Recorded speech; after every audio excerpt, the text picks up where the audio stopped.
पप्पा, हा बेटा. भगवान बुद्धांनी धम्मदीक्षेचे प्रकार किती सांगितले? ओके. तथागत भगवान बुद्धांनी धम्मदीक्षेचे 2 प्रकार सांगितलेले आहेत बेटा. एक म्हणजे भिक्खूंसाठीची धम्मदीक्षा आणि दुसरं उपासकांसाठीची धम्मदीक्षा. आता याच्यामध्ये कन्फ्युजन कसं आहे बेटा, तुझ्या माहितीसाठी सांगतो की बुद्ध भिक्खू होण्यासाठी त्यांना जी उपसंपदा, त्याला असं म्हणतात उपसंपदा विधी, 2 प्रकार आहे त्याच्यामध्ये.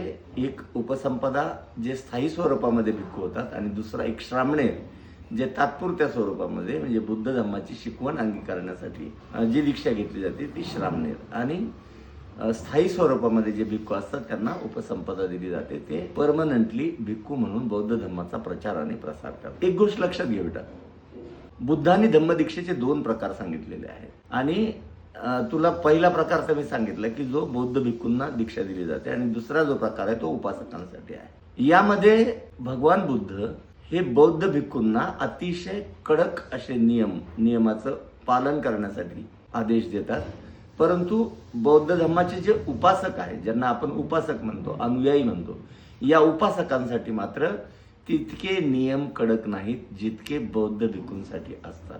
बुद्धांना अपेक्षित हे आहे की त्या व्यक्तीचं जीवन हे मंगलमय होण्यासाठी, कल्याणकारक होण्यासाठी बौद्ध धम्माच्या अनुयायांनी जास्तीत जास्त शीलांचं पालन केलं पाहिजे किंवा परिस्थितीनुरूप वागलं पाहिजे.